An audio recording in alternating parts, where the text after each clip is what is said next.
another often is issue. renewable. So integrating into the grid is definitely another obstacle for renewable energy. But you know, like the news just came out, the Tesla is giving out these products that cost like $3,000 for 7 kilowatts hour energy battery. So if you so like there are a lot of options. You can choose not to be to be integrated into the grid and use the battery instead, and that could solve the problem perhaps. And the thing about Tibet is really the altitude is so high, considering the transportation, the maintenance, and everything. It's going to be hard to ramp up the usage, but definitely elsewhere in China there's huge potential. Another thing I did some years ago was analysis of the number of disasters that happen in countries, whether climate-related disasters, whether they were caused by climate change or not. But China, as you all probably know, experiences big flooding and air pollution. And air pollution. So, but flooding events, for example, have been happening for years, and big storms and so on. So I think there's an awareness in the government that they cannot ignore the issue of climate change. These are getting worse, and they're going to get potentially out of control. And there's large regions that are semi-arid, right, that will just go dry if the weather becomes unpredictable. That's problematic. And then there's the urban air pollution. So that was the last topic, right? The movie Under the Dome came out by a journalist named, I don't have the name. Does anybody know? I don't know. I wish I knew. You looked it up now, right? Yeah. Say it again? Chai-Jing. Okay. Chai-Ching. So, I don't know all the story. I guess she's a complex character, right? A person who has some history, but also clearly is very capable, intelligent, passionate, dedicated, right? Journalist, activist. I mean, the way she presented the research might be a little bit non-scientific or fact. Yeah. But she definitely raised social attention towards this problem. Yeah. Domestic scale. And what, it was viewed hundreds of millions of times on what? On the web. On the Chinese, like a Weibo. Weibo, yeah, new media. So. Yeah. I wonder how many on YouTube, but then it was taken down in China, right? But only after about 10 days. But so there was, is there a follow-up? Have you all heard more about it since then, since it was taken down? Does it continue to get talked about, or was it just a sort of a blip? So just so for the people who haven't seen it, her argument is that air pollution is making people sick and killing people and other kinds of pollution. And she really talks about all kinds of environmental problems, and that people should call this hotline number, right, to report the problems. So it's a very interesting approach that she's not saying, go out and protest necessarily, but rather follow the government, use the inside channels to make change happen. It's really interesting. I think her initial motivation was that her newborn baby was sick with a tumor. Oh, yeah. And somehow she thought it was environmental. And that led her to the investigation. Yeah. She's a really good storyteller. Yeah. So, there's been comparisons, for example, to, the obvious one would be to Al Gore in his movie Inconvenient Truth, which came out in 2006, and raised awareness about climate change. And he also was, complex, intelligent, dedicated, politician and activist, but and polarized, right, the issue somewhat, unfortunately. But it was a very effective film.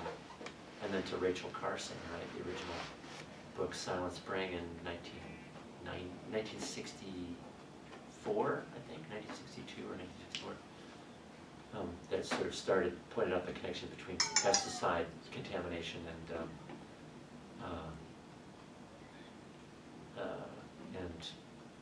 collapse of ecosystems and environmental problems and toxic exposures causing illnesses and so on. So that's, it's sort of a question is, how much enduring impact could this have? I mean, there's so much pressure on, I think, on the Chinese government now to do something because the air is just so awful. These figures, I don't know if it's from that, or other people saying that just your life is years shorter if you spend it in Beijing or in urban, the worst polluted cities, that life expectancy is markedly lower. Nobody would know yet because I'm not sure if there's any study being conducted on this topic. Yeah. Yet, I don't think there's any serious academical investigation towards this topic. Yeah. One of the points the Indian negotiator raised is that those pollution really, they incentivize the Chinese mass population to go on the street, like a lot of group incidents, and that's not the government wants to happen, and that will drive the governments to take actions, more so than the air pollutions. Yeah, I think actually in recent years it's not only air pollution problem, but there are other industry which is related to environmental protection, such as like chemical industries, which has been raising enormous debate in Chinese media, like the PX. I think it's actually not that bad. It's not that bad, but I mean, it at least raised the concern of the mass public towards such kind of issues. And what's more noticeably, several recent accidents in those projects, I think, very recent, I think probably 2 or 3 months ahead before, actually exaggerates such concern from the Chinese public towards such projects. So, I mean, this is probably what the government is really afraid of, because it don't want Successful protests in one area might lead people to be more courageous. Yeah, there's already several incidents like that There in is. different areas of China, so it's not a single case, but pretty common issue. It's like pushing the boundaries every time. Right. Yeah. So if they see nothing happened to the protester when they're doing certain activities, they're going to repeat that and maybe try more things. Right. On top of that. But I mean, in terms of that academic or non-academic topic that says your life expectancy will get lower if you live in Beijing, I would actually buy it, because when I return back to Beijing every year, or like when I return, I will be sick for like at least a week, and I will go to the doctor, and the doctor will say, oh, I can't cure, there's no medicine for this cure, it's called 金科. It's like this Crud, we would syndrome. say. Yeah, this syndrome only happens in Beijing, and there's no medication. You just like get over it. It's with your Beijing immune system. illness. Yeah, it's called Beijing illness or Beijing cough. Yeah. Well, personally, I would buy it just because the personal experience I had. well, does the government have control over how much smog there is, or is it? Well, they've done things already, right? Like closing down some of the coal-fired power plants Like for the near the Shanghai, cities, like the especially. Shanghai Expo, they somehow made it like very clear. But then afterwards, they let go of it. I mean, yeah, they shut down factories just for international events. Yeah, but there after are that, some- The Olympics, yeah. yeah. I mean, if that were the government, if like half or nearly 30% of the population doesn't have electricity, I would really consider a more cost-effective way to produce energy. I may retreat back, if I were the government, I may retreat back to using coal, simply because it's better to have it actually than none. So I think that's one of the issues. Yeah. So actually I have another question. So does the Chinese government actually encourage, especially the Chinese academia to conduct research over such issues like the life expectancy of people in certain polluted areas? Do they encourage or not encourage such kind of studies, especially in China? I don't know. We should ask people. Yeah, because if some of them reveal some certain statistics, like saying that the life expectancy is like significantly lower in polluted areas, then it may even cause the public to react more towards such issue, which is not an ideal scenario the government may want to see. Right. I had 2 colleagues at my previous university, William and Mary, who both had had done work in China, and they had totally different experiences. One was that government was allowing environmental research to go forward, and the other was really the government was not allowing, was really censoring. But are they doing the same Research. project? Or? No, totally different kinds of work, and working with different kinds of, one was working in very basic, sort of science, heavy science, and the other was more with NGO activist groups and so on. NGO is usually another sensitive topic in China as well. Yeah, because like our government does not encourage that sort of activity. So like every time people use the brand NGO, like our government would get really nervous and try to shut it down or either suppress it or. Yeah. So that was, I think, why they had such different experiences. Yeah. I think oftentimes there's a kind of Chinese way of dealing with things. Yeah. Well, at first we didn't recognize capitalist market, but somehow we adopted it. It's been effective, but it's never publicly recognized by the government. I think it might happen the same thing with renewable energy and stuff. They'll definitely continue researching and developing new ways, but they may not want to show the public, hey, the way we do it now it's bad and it's wrong. We're going to correct it. We're going to do more about. They're going to probably do stuff like, I know it's wrong, but I'm not going to tell you. But still, I'm going to find out a new way to solve this issue. Yeah, that's my personal opinion. So actually one thing that I learned from those international relations and political science courses here, I mean at Brown or in Western countries, is like a mainstream idea is like Chinese government is trying to make their political structure more legitimate by guaranteeing economic development. I think this is one of the mainstream ideas which is being taught here. So I was wondering how Chinese government would react to such a paradoxical situation that they have to both guarantee their economic development as well as the protection of the environment, especially in the environment. This is China's dilemma, right? Yeah, so I was wondering, like, when they make the decision to give a prospect about their environmental pledges, like how they actually came up with such a decision and faced such a difficult decision. It would be very interesting to know how that pledge, the joint announcement with the U.S. actually happened on the Chinese side. I mean, I don't think that where those numbers came from. I don't think that necessarily conflict with each other. The goal of reducing emission and producing economic prosperity. As I said, there's also always a trend towards innovation, changing the current, raw material. Sort of the manufacturing industry is not being very efficient, and yeah, I mean, you never know the future. Yeah, if you successfully upgrade your industrial sectors, then it's going to be definitely not a problem at all. But I mean, if the process is relatively slow. Yeah, I'm actually pretty optimistic about this issue because China now is actually exporting all of those like very rudimentary industries outside of the country.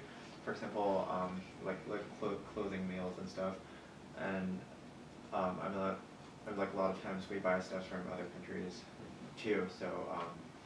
So like as China is getting richer and richer, it will climb up the manufacturing ladder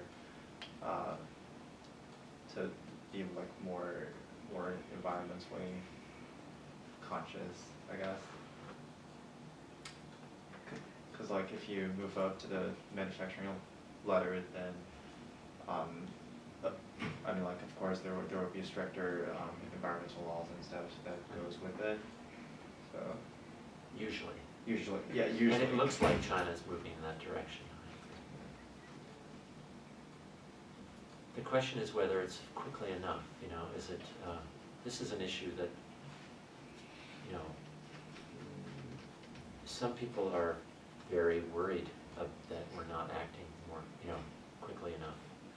I could really regret it if we wait for sort of develop first and clean up later. It really kind of needs to be develop clean, right? Or I think so we don't have to clean up later.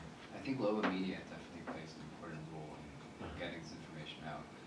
I was trying to think of an example, like when industrialization was first occurred in Britain, they have this huge smog situation caused by coal. No one before actually worried about it until they have people dying and like the traffic was jammed. entire city was merged with smog. And I'm thinking the same thing happened in Los Angeles in the U.S. Right, Los Angeles was pivotal. Yeah. Yes, and then the social media and global media wasn't that strong back then, so right now it definitely gives it more time to react. But still, I think for China, a developing country that has laws not been perfected yet, there's like a long way to go before, given its population first, and then the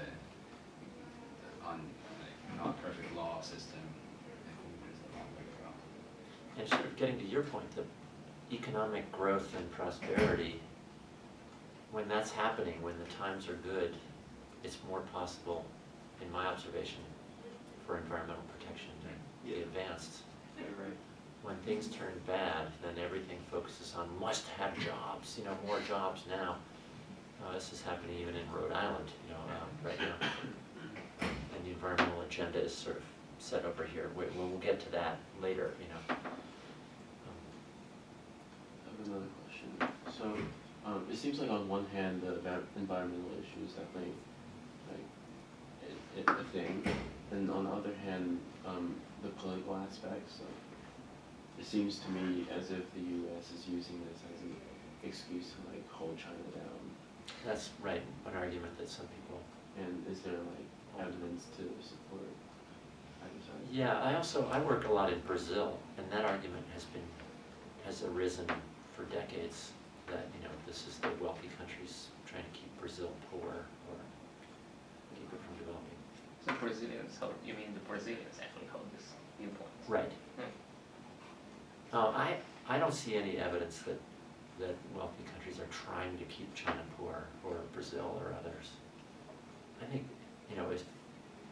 for many years it's been seen as a benefit, for American companies to be able to do more trade, or for American consumers to have Chinese goods.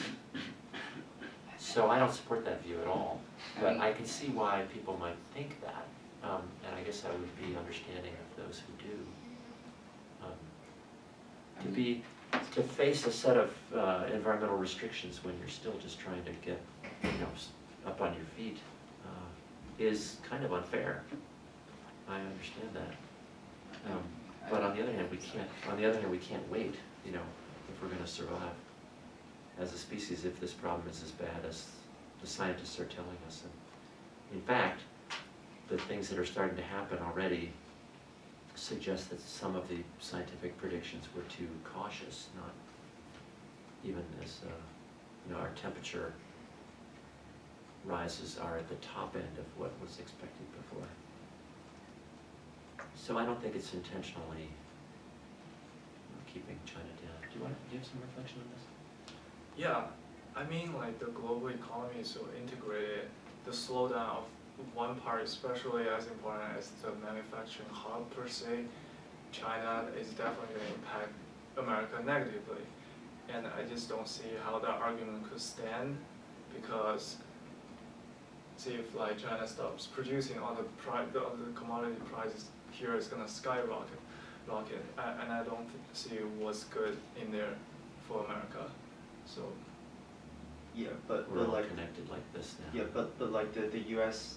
did impose pretty heavy tariff on Chinese solar panels. only right? on certain sector. I mean, if you look I'm at glad you're here, by the way. Keep going, yeah. I wouldn't have been able to answer that. solar panel companies is like a very small proportion of the entire economy, and I mean the whole like the business and political rationale behind putting sanctions on solar panel companies is very complicated. It's not just like trying to restrain development of a certain country, because the Chinese companies, they produce more solar panel at a cheaper price. It helps California a lot, because now renewable energy was actually competing against natural gas turbine. So yeah. Yeah, but like the U.S. renewable energy companies, they can just employ lobbyists. They go to Congress saying that China's subsidizing like the Chinese solar panels so that they would flood the U.S. market and like crowd out those companies, and that really worked. So, do you think there's any way that we can like judge whether this whole like conspiracy thing is like true, or like how can you? I mean, again, the way I look at renewable energy industry, it's not a zero-sum game. So the advancement of the one country's gain is not necessarily like it's not going to harm another country's industry. And the energy company and the solar panel companies in China is paramount to the entire the scheme for the entire globe to adopt renewable energy, and I don't see that argument stands. Yeah. Just to put the argument aside, I think they simply made a good point to make China realize that no matter what, they have to cut down their coal energy production and its pollution. So disregard whether it's a conspiracy or it's actually helping, China will have to like focus more attention on this present And that's issue. kind of where I wanted to make one last point, that if we want the rich countries, especially the United States, to do anything about climate change, and the graphs I showed show that the U.S. is going in a good direction for once. I mean, I've been working on this issue since 1992, and the U.S. has been a bad actor. The U.S. has been terrible in our behavior in terms of the way we consume and waste energy, and then also the way we behaved in the UN negotiations was often very unconstructive, in my opinion. But and often the excuse was, well, China, we can't do anything unless China does, agrees to do something as well. Back in 1997, in the Kyoto Protocol era, there was something called the Byrd-Hagel resolution was passed in the U.S. Senate, and it passed 95-0, and it said the United States should take on no commitment to reduce its emissions unless China and other large developing countries also take on binding promises during the same commitment period, which to me is just crazy. I mean, how could China agree to binding commitment, a binding commitment of reductions at the same time as the United States, which was way ahead, It's like so that was in 97. So anyway, so for all those years, the U.S. Senate never had to sign a treaty, right? But now we're in a different era. So it's now, there was always these two groups of countries, the rich countries, which had sort of binding commitments under the Kyoto Protocol, and then the non-Annex 1, they were called, the ones that weren't listed in that group. So China was in this group that had no binding commitments at all. And that difference, the two groups, actually is why the U.S. Senate never agreed to the treaty. And that's what's different now, is that everybody's putting forward these pledges. And by having China put forward a pledge that's seen as fairly ambitious, or at least potentially ambitious, and at least putting China down to do something, shows that China's taking this issue seriously. And that, to me, is sort of unlocking more ambition around the world. In the United States, in other countries in Latin America, and other developing countries are saying, well, wow, if China is finally moving, then maybe we should too. It really undermines this old argument of, well, China's the biggest emitter, they're not doing anything, which people said about the United States forever, right? The U.S. is the biggest emitter and they're not doing anything. Now, if both the U.S. and China are acting, you add those two together, that's 31% from China and 16% from the U.S. So 47% of the world's emissions in two countries, that's half of the problem. People can't say, nobody's moving. And then you add Europe and, some of these other countries putting in their pledges. We're going to get good pledges in like 80% of the countries this year, 80% of the emissions. So anyway, I think this announcement by China has really changed the whole global discussion about climate change. Very exciting. Yeah, along And the way they did it with the U.S. is also really exciting. Exactly. It showed that you could have a pledge that's, sort of firm numbers by the U.S. and then this peaking year, the sort of relative target for China. So you have two different kinds of pledges, but they both have ambition of their own type. But it so shows that you can have sort of differentiated pledges. Countries can act according to their national circumstances, which are different. And along the same line of, like the US and China make up 50% of the global emission. If the US and China can strike up a deal and make intended emission reduction on their own, it could sort of solve the problem of the tragedy of commons by not considering the commons. The first movers. Exactly. Problem, which Europe has been trying to overcome for all these years, but couldn't get everybody way to. ahead. They are way ahead.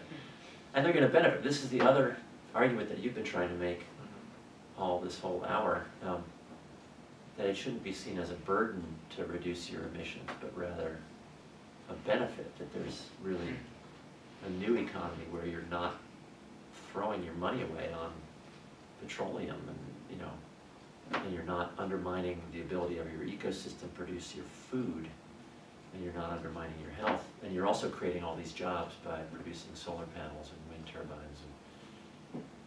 So anyway, we're the converted over here, right? Yeah, that's a great perspective. So we're just starting to hear that argument come out, that it's not burden sharing, but rather benefit sharing. I really think that's something new. Yeah. Okay, thank you, Professor. Thank you. Thanks. Appreciate it. New ideas. Before everybody goes, I just want to say one last sentence. And I had the honor and luck to take Professor Timmons' class about climate change policy. I think it was definitely life-changing. It's one of the best classes I've taken at Brown. That we have like policymakers and business leaders or NGO workers Skype in every week and talk about really, really cool stuff about their very work-related contents. And we have free muffins and cookies every week. Lunch now. Exactly, lunch. And at the end of the semester, we went to Lima. And I personally, I traveled for like 5 days before the conference and then stayed there for 7 days, interviewing a lot of business leaders and run my own co-op. It was really, really cool. We had a blast, and the whole class was just, it was so great. And I highly encourage you guys to apply. I think the application is going to come out this summer, right? We already had it. Oh, So next year. okay. But thank you. And the tape is still rolling, I hope, for that. Oh yeah, that's for public. That's the you publicize. No problem. Okay. Thanks. Here. Let's stay in touch. I'm right over there in the Bird building. How about? Yeah, thank you very much. What class?